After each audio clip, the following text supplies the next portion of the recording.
Episode of the Elephant Room Podcast. We're here at the Alabama Peanut Company in downtown Tuscaloosa. I am your host, John Shinolster, and this is Taylor Adams, and we're here to talk about some Alabama football. So first, we'll start out with some introduction. Taylor, go ahead. I'm Taylor Adams. I graduated from the University of Alabama in 2023, and I've been going to Alabama football games since I could walk. Carrying off of that, I'm John Shinolster. I graduated from the University of North Alabama. I was born and raised in Tuscaloosa. I've been an Alabama fan ever since I can remember. I just love this place, love this town, love these people, love Alabama football, roll tide. So next we're going to go into probably a summary of tonight's game, which was Alabama versus Florida State. God bless them, I guess.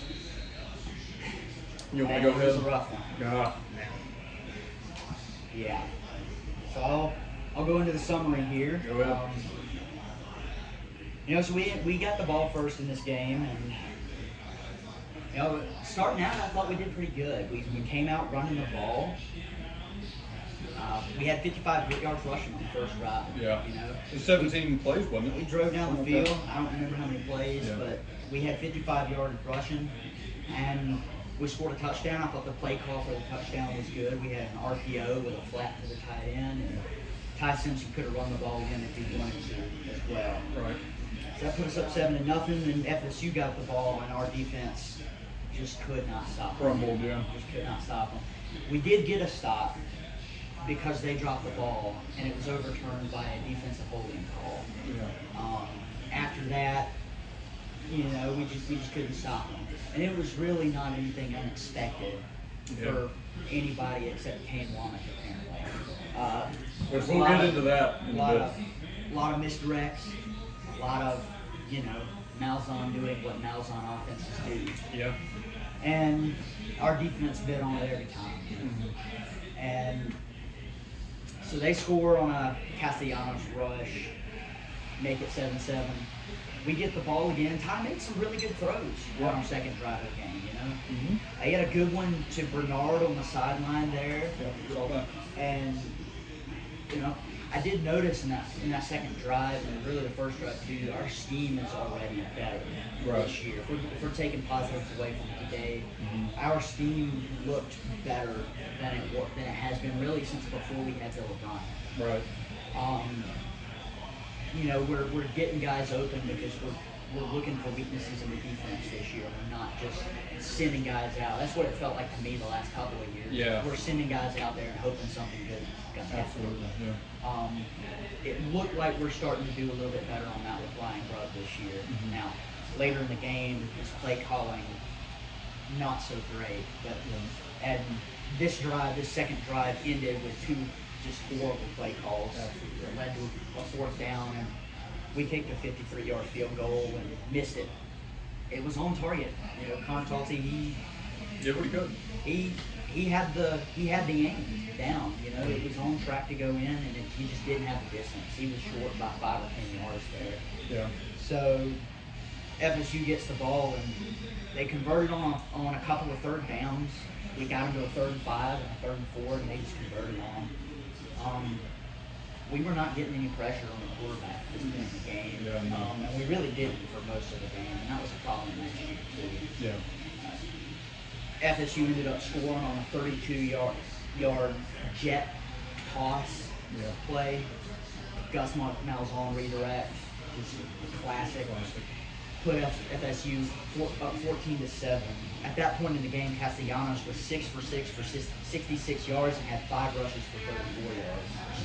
Destroying us on defense, man.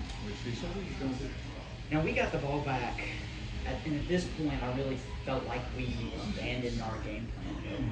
We really shouldn't, because it was working well up to this point in the game. Obviously we had the 2 play calls that were not so great, but we abandoned our game plan. We stopped running the ball. You get 55 yards rushing on the first drive, and then you really don't go back to the run at all in the entire rest of the game, honestly. Ty, we get into a 3rd and long. Ty he got hit as he threw on that third down. He had a touchdown pass to Ryan Williams. I mean, he did. if that ball gets to Ryan Williams and he catches it, he's gone. Yeah. But he got hit as he threw, and the ball fell short, and we ended up having to punt. It was a 3-and-out.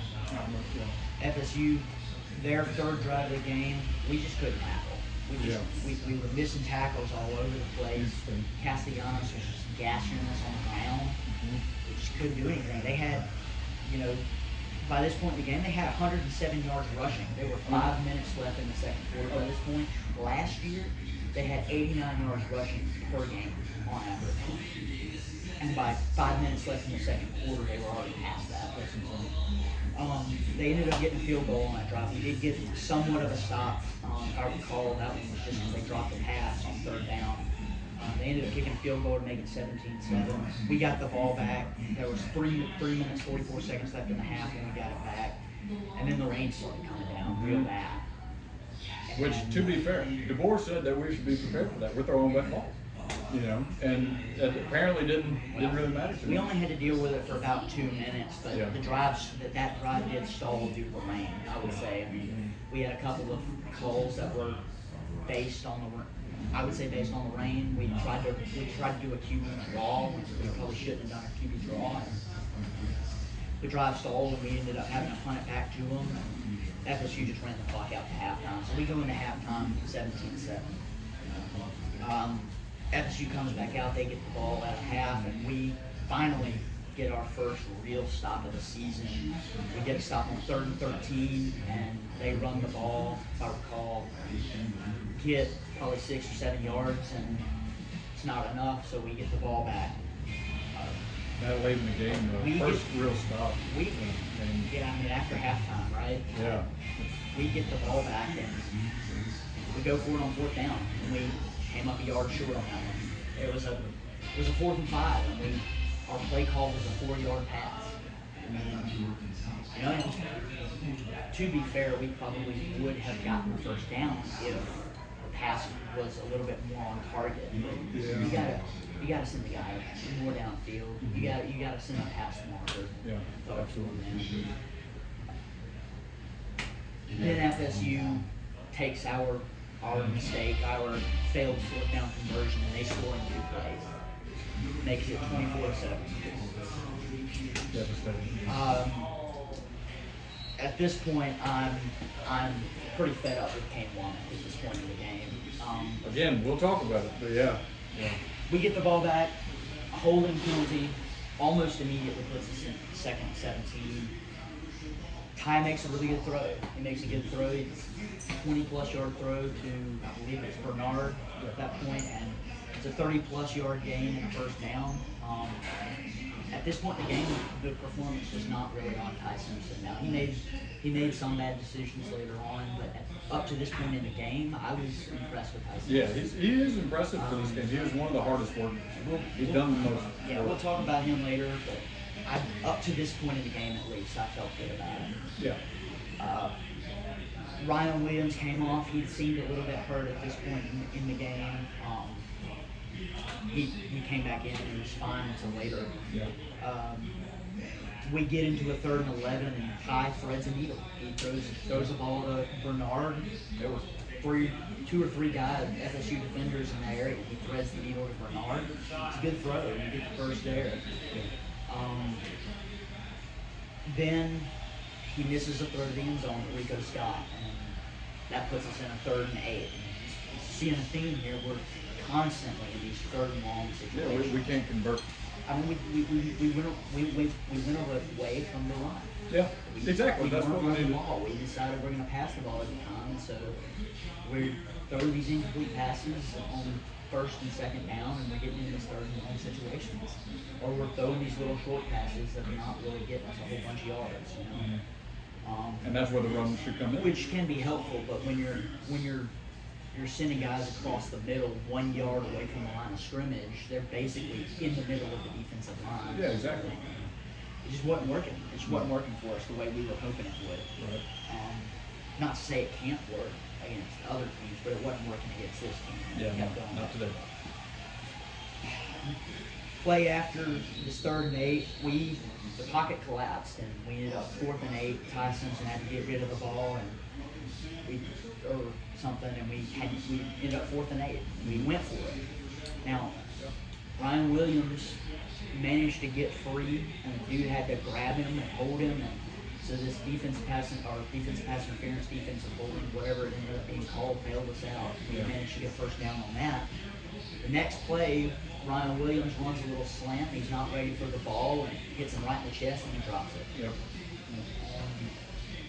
3rd and 10, we get back to another 3rd and long, and Josh Cuevas drops a pass. Well, actually, no, he drops a pass to make it 3rd and 10. Yeah. And we get a delay of game. We had problems with penalties today. We had problems with penalties all last year. We had problems with penalties all the 2 years before that. Yeah. Still a problem today. This time, though, Connor Tulty makes a 47-yard field goal to give us a 24-10 score. FSU gets the ball back. This is kind of where it becomes a little bit of a ref show for probably half a quarter to a quarter or so. Yeah. The refs call an unnecessary roughness for hitting the QB. Well, I would say he was still in bounds. Yeah. I didn't like that call. I'm big on the rules. I like studying the rules of the game and stuff like that. He was still in bounds to me. You can't call that. He got the first down anyway, but he was already past the line of the game by that point. So it's just an extra 15 yards, but tough to have that call. Yeah. We did end up getting a stop there, though, after that series. After that penalty, we ended up getting 3 more plays. We got a stop. The punt went for a touchback. This is now our 7th drive of the game. Ty gets sacked and almost gets sacked twice in a row. We get up in 3rd and 17. Then we have to use a timeout. Nobody gets open, and Ty ends up running the ball for 6 yards, and we go 3 and out, 4th and 11. And at this point, you're starting to think maybe this game's already over. Yeah. And then FSU muffs the punt. Yeah. And we recover the punt. We got first down at the FSU 47. So now you think you might be back in this thing all of a sudden. And, FSU commits pass interference. They save another touchdown because they let another guy almost get free. And we're starting to move the ball a little bit. Going back to the rules, on this next play, after that pass interference, Bernard is 5 yards out of bounds and he gets pushed into the bench, and there's no flag for unnecessary roughness after getting called for hitting a quarterback while he's still in bounds. Obviously, the refs played no part in this. We got nominated. Yeah, I mean, we did. Yeah, that's absolutely what happened. But still, it adds injury. It adds the injury. It does. Next play, the ball gets batted down at the line to make it 3rd and 7 again. I'm not sure. I don't remember a 3rd and short that we had all night. Always gone. Ty makes a bad decision. He kind of throws a little fade route to a guy who really never got free as his defender. And, what a super great throw, though. The guy really couldn't find the ball. But it's not a great decision in my opinion. When you're 3rd and 7 and you need something to go your way, you're kind of throwing what's basically a 50-50 ball. Mm-hmm. Well, I would say though, with Ty Simpson, one of the things about it is, and we'll get more in depth with a lot of this later. This is mainly just a summary, kind of play-by-play a little bit. But with Ty Simpson, it's one of those things where, over the course of the game, right, he's getting worn down because he just doesn't have the options that he needs. Right, the team's not supporting him necessarily the way that they need to be, and being where they need to be. So he's kind of desperate, right? And this is his first game, his first real game as a starter, right? Yeah, that's true. It's tough. So anyway, we're 4th and 7 at that point. Ty, he's got, we scramble him out to the left, and he's got open room. He's got 10 yards of open room to run the ball, and he chooses not to. He chooses to throw the ball. It lands at his tight end's feet. If I remember, it was his tight end, I think. Yeah. There's a lot of hesitation. Lands at the intended receiver's feet, and we turn the ball over on downs again. And Which that is one thing that Coach DeBoer says in the press conference after he talks about hesitation from time, Yeah. which there was a lot of hesitation from him. But again, I don't think that's necessarily his skill level or like, necessarily a full knock on Ty Simpson. Part of it is he is the starter for the first time on a real level game. Yeah. And like we were talking about we were talking earlier at least, that FSU is a tough crowd. I mean, it is a tough stadium field, and that being the first starter or like first starting game, that plus you're already down so much so early. I mean, there's just a lot of that plays on your mind, and I think that's what made him make some of those later game or second half mistakes. It's possible. I hope you're right. Yeah, I mean, I'm being hopeful here, Yeah. And I love Ty. Ty's a great guy, so I just hope that that's what it was. Yeah, and we're getting near the end of the third quarter at this point. Our defense finally, for really, I would say the first time in the game, we're really showing now some real effort. We're making tackles that we weren't making earlier in the game. For a little bit here at the end of the third and start of the fourth. We start making some tackles that we weren't making to that point in the game. And we get another stop. We blow up a play in the backfield. We hold them. It's fourth down, and they have to punt. And I was thinking at this point, maybe we're finally adjusting to this offense. Maybe we're finally getting to the point where we're starting to get an idea of what they're doing and how we can combat it. Yeah. So we get the ball back. There's a big play by Cuevas on first down. He comes off a little bit hurt. I think he ended up being fine, but we had a couple of good run plays by Kevin Riley, Tuscaloosa native there. Yeah. Actually went to our high school. Tuscaloosa County Wildcats, baby. Yeah. So we had those plays. Got it to first and goal, and Rico Scott made a play on a little screen pass or something. Got him to the end zone. We scored. It makes it 24-17. We're back at a one-possession game, And theme of the game, again, we just cannot stop them. Yeah. We just cannot stop them. We held them to 4th and 1 at their own 36, and went for it and got it. I mean, look, that's a game-winning mentality from Florida State at that point. You're on your own 36, and you're going to go for it on 4th and 1, and you could punt it away. It also, but here's another thing though. It reflects the standards that we talk about with Coach DeBoer's team versus when Saban was here. The standards that you need to be disciplined enough. Your team needs to be disciplined enough and ready for something like a 4th and 1 in their own territory. You have got to be able to stop them. That is not one of those things that you can just look over and be like, well, it was just they got lucky or whatever. You can't risk that when you're in a game like this. Yeah, I mean, look. There's no excuses. Our defense got moved off the ball all night. Just all night, man. Yeah. And part of that is probably the fact that we were playing with Tim Keenan. Look, we had 3-star true freshmen on that defensive line tonight. Yeah. And the experience just isn't there yet. I mean, it's not there. It wasn't. We got moved off the ball all night long. It was no different on that 4th and 1. It was a great call by Mike Norvell and his squad to go for it in that situation to, not really seal it at that point in the game, but put yourself a hell of a lot closer.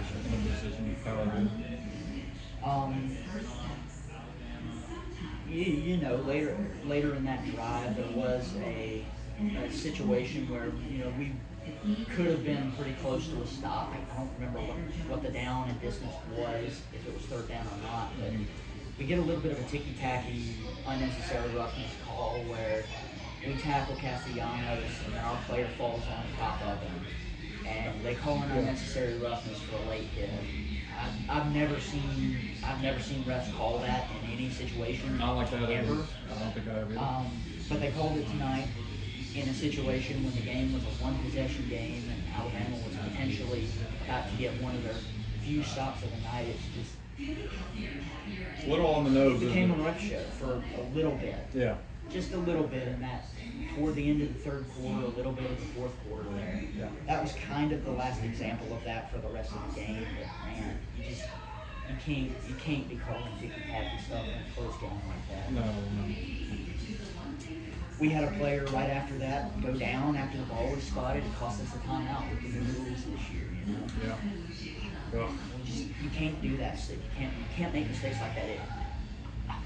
He might have been hurt. He might not have been, but you just can't go down in a situation with these new rules, man. Even that goes into standards and learning, like experience, standards and experience, and game coaching staff. You know, I mean, even earlier in the game, we were inside the first quarter, I believe. We had used up 2 of our timeouts because we couldn't handle the crowd. We couldn't handle the crowd noise. We couldn't get our stuff together.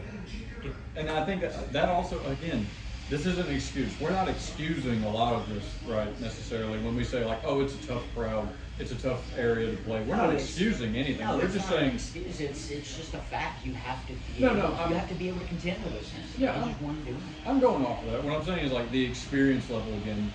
A lot of these players just weren't ready for that, even though it's legendary, right? It's in some people's words. But yeah, keep going. So we had that player go down. We had 1 timeout remaining with 8 minutes left in the game, and we've been trailing the whole game. Yeah. Later in that drive, FSU scores a touchdown on a 14-yard rush. We had half our defense. There were 6 guys trying to tackle that dude. Mm-hmm. The entire last 8 yards of the run, and we could not tackle him. Yeah. We could not tackle him. We just could not. We're too slow. And we'll talk about that. It's not even slow. They were on him, trying to drag him down, and they did not have the strength to drag him down. That dude just wanted it more than our guys did. Well, yeah, that's the thing, though. It's this defeatism. And I don't even know if that's necessarily a word, but we feel defeated at that point, and we just kind of gave up. Yeah. Which is not the Alabama standard. Yeah. So it's 31-17. That ends up being the final score. We go 3 and out on the next drive. Just a horrible decision on 3rd down and a false start on 4th and 1. Terrible. But we did get the 1st down there. Rico Scott makes a catch on 4th and 6 to get a 1st down. On the 1st down after that, Tide scrambled and then made a terrible 5-yard pass on the run. Yeah. I mean, he just that's one thing that he just cannot do is throw the ball on the run. Yeah, I agree. All night he was making horrible throws when he was on the run, and he wasn't making. Either there wasn't anybody open, which I doubt, honestly, or he wasn't making fast enough decisions. I think, that's the thing. I think it's his decision making needs to be faster. Yeah, because it was every play almost. He's scrambling out of the pocket. Yeah. But I would say the O-line also needs to be held to some level of, not blame necessarily, but they definitely did not help him in any way or give him advantages. And then the next play after that, that's when we get the Ryan Williams targeting that ultimately got overturned. And look, the guy lowered his head, was gonna make contact with the crown of his helmet, made contact with the head or neck area. It really doesn't matter how much contact. The intent of what he was doing is what matters to the rule. As long as he does make contact, that's a target. Yeah. And it was overturned, and it shouldn't have been. And the rules analyst on the broadcast even said he would have called targeting if he was in. And what happened because of that? The consequence of that is Ryan Williams now has a concussion, right, and is out for at least the next game. So, I mean, this is kind of, I said earlier, kind of, this one really was the last little bit of the web show. At that point, you just can't miss calls. No. You just can't. Not in a game between 2 power 4 opponents. You just can't do that. I agree. Castellanos gets another 1st down on the ground again. Still can't stop the QB run. We can't stop the running back run. We can't stop the run. We haven't been able to stop the run since Kane Wommack stepped foot in Tuscaloosa. He's not wrong. Wommack has not shown any improvement. He just hasn't. And he has had 2 seasons to do it. He's got to go. He's got to go. Yeah, honestly. He can't go in the middle of the season, obviously, but he's got to go. Yeah, I agree. He can't be here next year. And look, we'll talk about how Gus Mahlzan and Kane Wommack have worked together before at Arkansas. We'll talk about how they do, or they are supposed to both know each other's offense and defense, right? But Wommack has proven, at least to me in this case specifically, that he is not the man for this job. This is the wrong football team to be acting this way, especially on defense. Yeah. At this point, we get a Bama fan on TV who's going to be viral tomorrow if he's not already. He flips the bird on national television. It's all over it. It's bad publicity. The dude's an idiot, but at the same time, he shows more emotion than our entire coaching staff combined. Especially when we talk about the post-game conference. Yeah, and right after that, FSU got another first down. That iced it. They ran out the rest of the clock. And they That was it. The ball game. That was it. Signed, sealed, and delivered by the Florida State Seminoles. Yep. Lee Corso is extremely happy I'm tonight. sure he is. Got his pick right, and his alma mater. His alma mater wins against Alabama in the opener of the season. I'm sorry. Got his super dog pick right. His last super dog. Man. Well, I think next we're going to talk about specifically the coaches. We'll talk about, Kalen DeBoer. What's the next steps look like? I mean, what do Alabama fans think about it? I mean, we're two Alabama fans. That's what this is, fan podcast, right? What we think about him in the past season as well as this season. We'll talk about Wommack.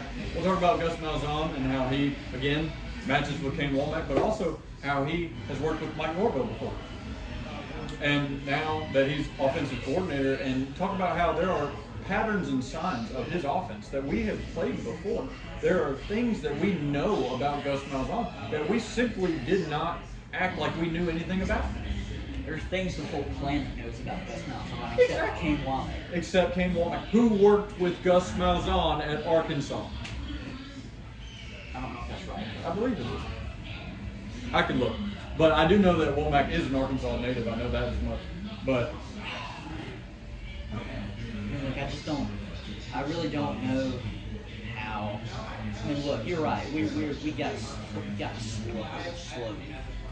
oh yeah, absolutely. We got slowed. It's treacherous how slow, honestly. And that's part of it, I mean, if you're gonna play a Gus Mahlzan offense, it's really hard to do it when you can't catch the guys running the ball. You bite on those misdirects and you're slow. Yeah. It's game over, man. Right. It's game over.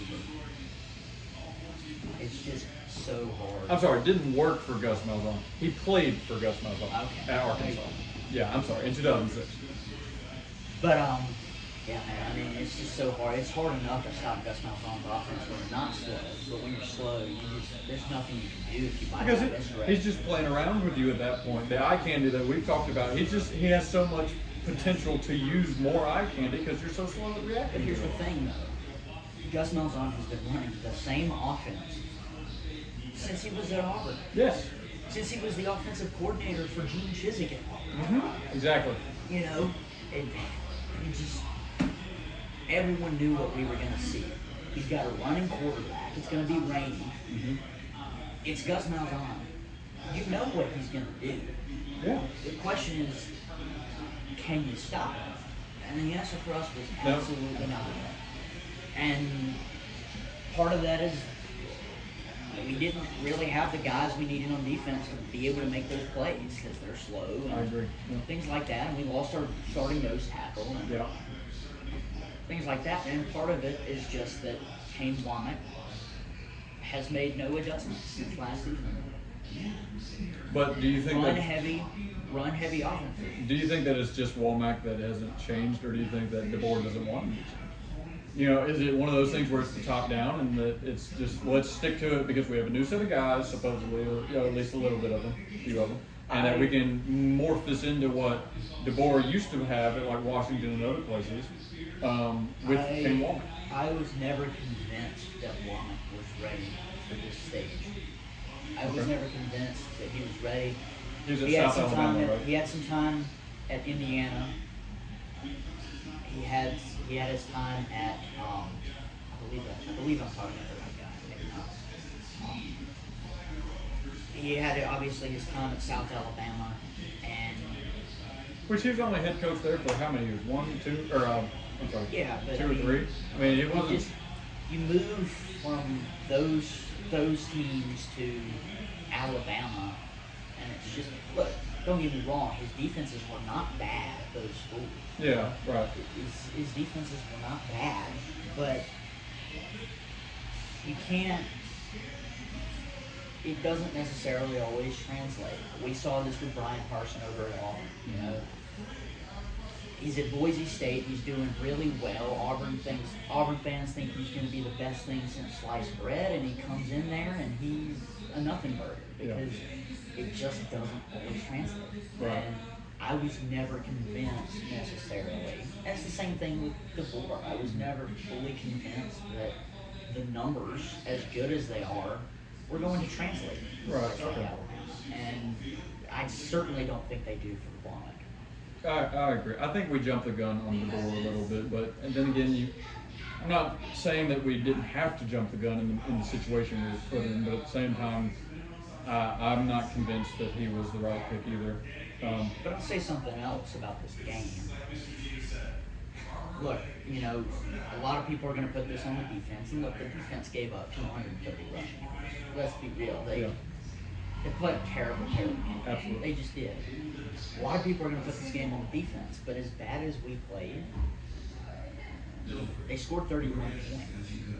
If our offense goes out there and scores on their drives, we're talking about a 41-31 game, and nobody's talking about all these issues. Right. Well, we couldn't go out there and score on offense. We just couldn't. Right. We couldn't. We scored It 17 was slow. points. And to be honest with you, we might find out that FSU's offense is really that good. I don't think FSU's defense is that good. Right. I don't. Yeah. Okay. I don't. I can see that. I don't think FSU's defense is that good, which means it's our offense. Yeah, well, I'd agree that the offense was, I mean, we argue about defense being slow. Offense was also slow. It was a slog to get as far as we did. It was a slog. It was even a slog when we were running the ball. We had The difference 7 there minutes. was that we had some balance. We were running the ball, we were passing the ball, we had a game plan. And the game plan was working. And then we got down 14-7 and we immediately abandoned the game plan. And we stopped running the ball. We start going into the same passing that we did last year with Jalen Milroe, where we're either going to pass the ball or we're going to try to make Ty Simpson run out of his pocket and make a play. I'm trying to think, what were they thinking? Were they trying to trip up Gus Mahlzan, or not? I'm sorry, not Gus Mahlzan. Were they trying to trip up just the Florida State defense? I mean, like, is that what we were trying to do? Because I don't understand. I think it's just. Which? Well, I think it was just. I don't know, man. These coaches did not demonstrate a ton of poise last year. They didn't demonstrate a ton of composure when it came to things. When things were not going super great, they put their panic pants on and they start playing like it. And Exactly. Yeah. so we get down 14-7 and our defense looks real bad. And our offense is like, well, now we got to go out there and score on every drive. So we're going to pass the ball. Because that's what we've got, these great receivers. We're gonna go out there and we're gonna pass the ball on every possession, and we didn't run the ball a lot more for the rest of the game. Yeah, no, I mean, we abandoned. We did, but it wasn't. We didn't make it a priority. It was the same as last year. Aaron DeVore's like post-conference, and let's talk about how his demeanor as a coach, and talk a little bit about the standards again. I mean, we talked a little bit about it in the beginning. How the standard has changed. Even Nick Saban said in game day, it's a different culture, right? And how big of a problem that seems to be with the team. So what are your thoughts on that? Look, his demeanor on the sideline is not great. Something goes wrong, he doesn't show a lot of emotion. Yeah. He doesn't seem to show a lot of emotion when things go right. It just doesn't seem like. Look, not everybody's gonna be like Saban, yelling at people when you're up 50. I get that, but he doesn't give us anything. Yeah, it's like apathetic.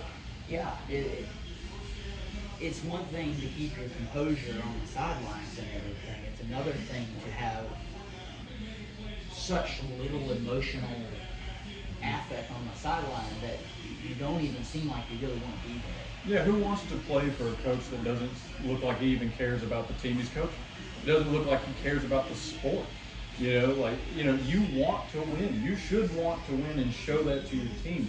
You should want them to basically perform at that level, but you're not even close. And look, comparing it to Saban or not, right? I mean, comparing it to Saban is like a crazy thing to do just because Saban is the literal top of what you would want on the sidelines, right?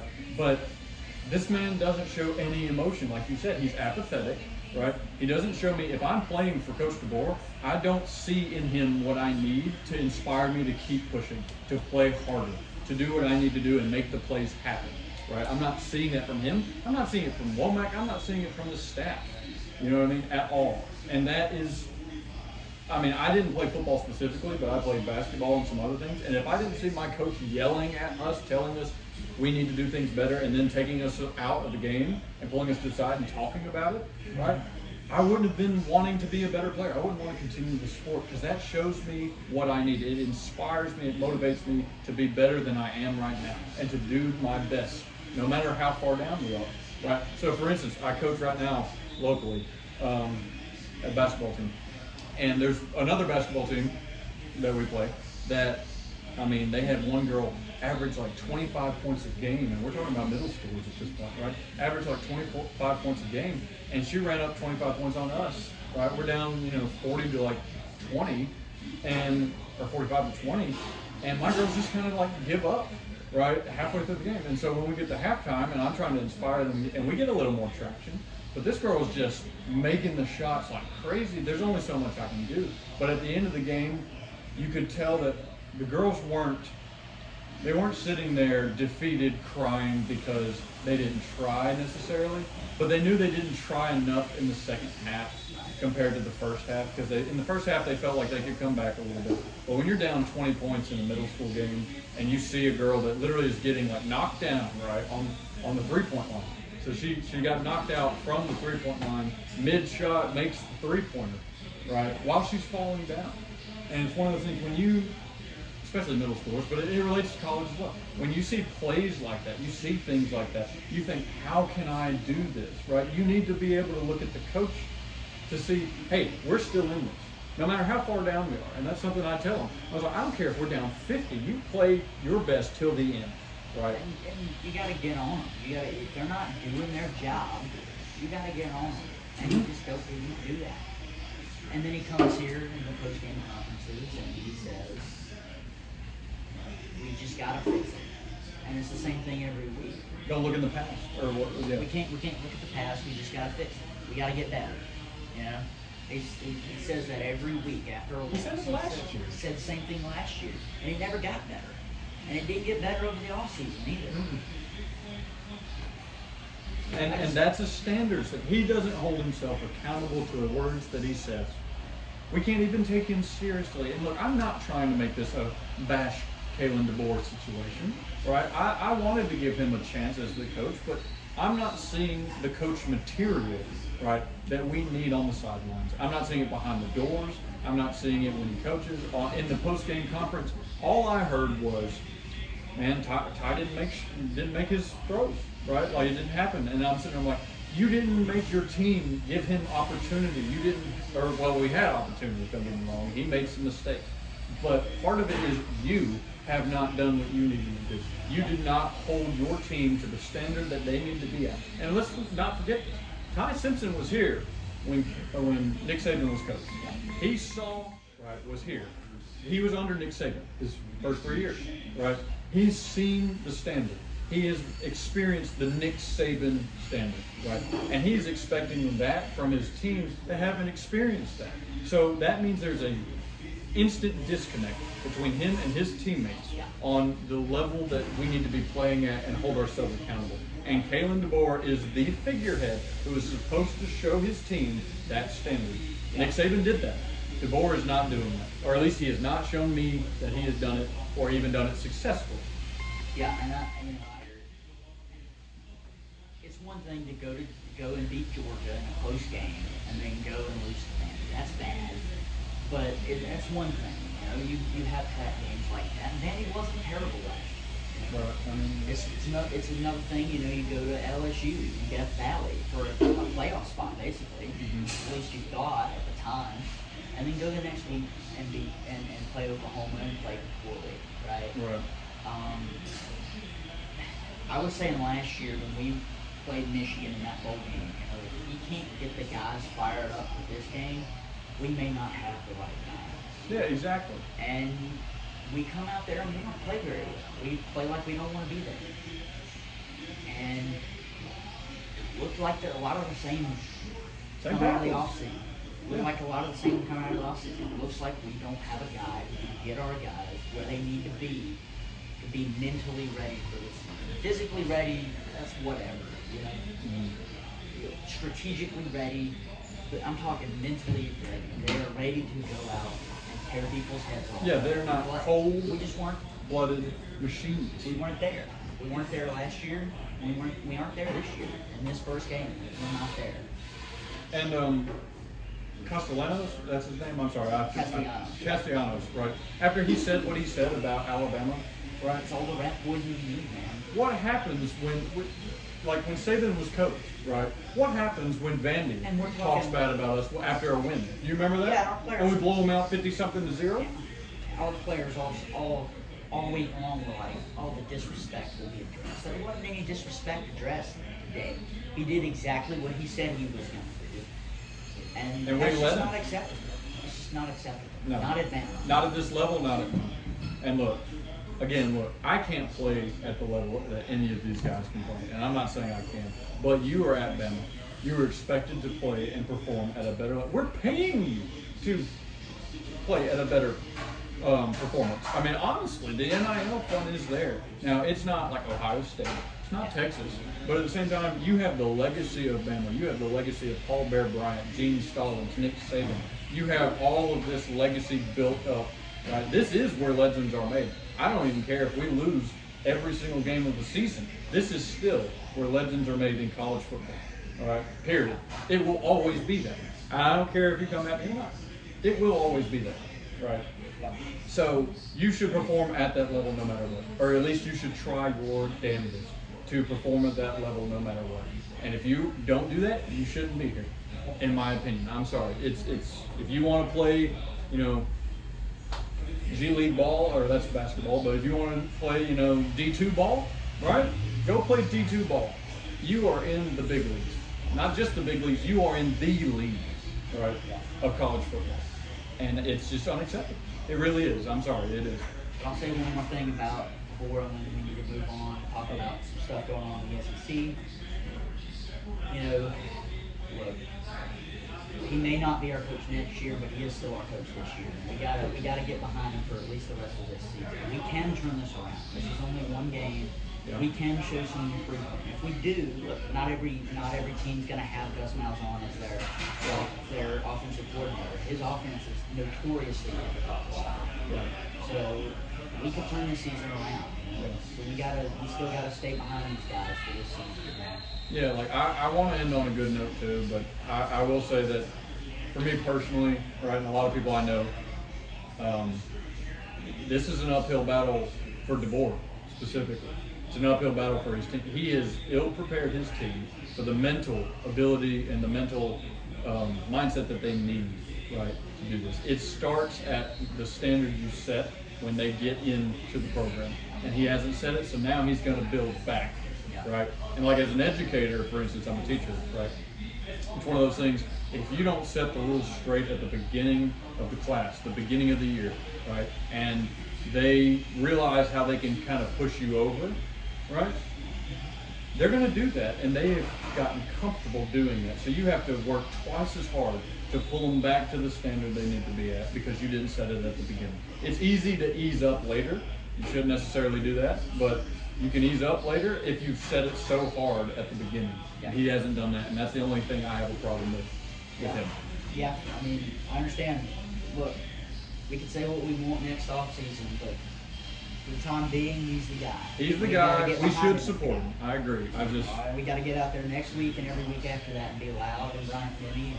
Oh, absolutely. Hey, come out and support. Look, come out and support. All right, so we're gonna take a minute and talk about some scores around the SEC, some things from the day. We got a lot of games. Mississippi, Ole Miss is, in the fourth quarter against Georgia State. They're winning 56-7. Texas A&M beat UTSA 42-24. LSU and Florida Clemson. destroyed Long Island. LSU and Clemson, 4 minutes LSU's left. beating Clemson 17-10. Yeah. A lot of other blowouts. Kentucky struggled with Toledo. Yes. Interesting score from today. Yes. Auburn beat Baylor. Their pass defense looked shaky, but they got the win. Right. Yeah. It's more than we can say. So Yeah. I think the biggest story though is this Ohio State Texas. Right. Yes. You know, my thoughts from that one. Obviously, Texas took the loss. I thought that obviously Julian Sayin transferred Alabama to go to Ohio State. He looked composed today. He did. He didn't blow up the scoreboard or anything like that, but he looked composed. He looked comfortable in the pocket. He looked comfortable back there. And Arch Manning did not. Arch Manning looked bad. No, yeah, it was. Frankly, I know he's playing a top defense, but Julian Sayin was too. But see, Arch Manning just looked bad. Arch only made, 17 out of 30 completions? So like 2 over the halfway mark? I mean, it was not good. It's just not what we expected from him. I mean, 1 touchdown, he threw an interception. His stats, it didn't end up looking absolutely horrible, but It's just not great, especially for what you expect. He looked extremely uncomfortable in a situation where you would expect a guy like that not to look good. Yeah, I'd agree. But I mean, this is a huge game. It's a huge opener. Huge game. It's an away game. It's a top defense. I'm sure he'll get better. Against a national champion. Yeah, defending national champion. I'm sure he'll look a lot better by season's end. I'm sure he'll live up to the hype a little bit better. Today he just looked bad, and I thought that was interesting.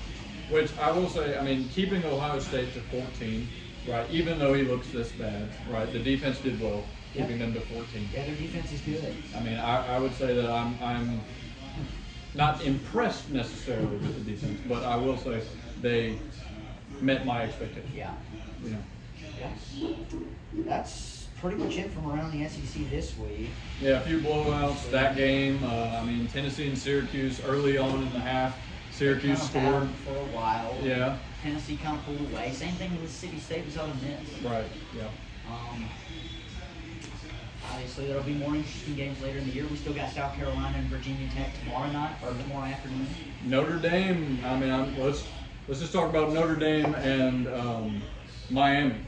Now, I know that's not an SEC game, and look, we're mainly SEC guys, but we do have a friend who is one of our crew that is a Notre Dame graduate. Just passed us that hat. Brought his little hat there. Hey, to be fair, before you click off, right? He's also an Alabama graduate. He came here after for graduate school.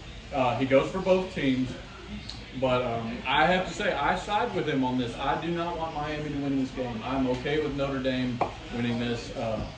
It's going to be interesting, and I like that idea. I'm sorry, not that idea, but I like their prospect. Let's put it that way. And I'm excited about that game tomorrow. That's the one I'm looking forward to. Yeah. Well, so we also, we'll end off with this. Next week, ULM. Got ULM at home, first game of the year on Saban Field at Bryant-Denny Stadium. What a rainy game, believe it or not. Yes. So we're gonna film after the game, hopefully, and we'll have this up and ready next week. Maybe during that night, maybe the day after, because you all need some sleep to go to church on Sunday or whatever you may do in your spare time on Sundays. UL Monroe, it should be a good get-back game, a good tune-up game. Get ready for Wisconsin, and then got to go to Georgia. 4th game of the season. We need to big SEC. We need to make some changes, man. We need to figure some things out. Which again, we can do. We can. We absolutely can. Will we? We have to find that out with ULM and Wisconsin. That's the test, and we can't look at this game as they're just a weak team that no one can play. We can't look at this game as a weak team. No. We just can't. Because if we do that, it's going to become an upset. And honestly, some people looked at this game like it was going to be a Wednesday. Well, that's what I'm saying. We didn't even talk about predictions. Everyone predicted the exact opposite of what happened today. we can't look at tonight's game as a doomsday, because if we do that, it's going to become a doomsday. We got to get out there and support the Tide, Yes. like we have throughout the last 17 years of safety. Yeah. And you know, if they get better, then fantastic. You know, if they don't, we're still Alabama fans. Yeah, this is not the time to hit the alarm and say, "Oh, we're going back to the early 2000s." This is not the dark days yet, right? We may get there, we may not. Let's hope not. Let's hope, pray not. But we can't give up now. We can't just flee the field and not support the We Tide. can't flee our coaches. We can criticize them, but we can't. Hold them We accountable. got to get out there. We got to get out there and support them. Absolutely. It's the only way they're going to be able to get better. Absolutely. Well, thank you all for tuning in. This is the Elephant Room Podcast. Again, we're here at Alabama Peanut Company. We thank them for allowing us to film in this space and support local business and Tuscaloosa as a whole. Taylor, thank you for showing up and being a part of this podcast. And we will catch you all next week at the ULM game. Roll Thank Tide. you. Roll Tide.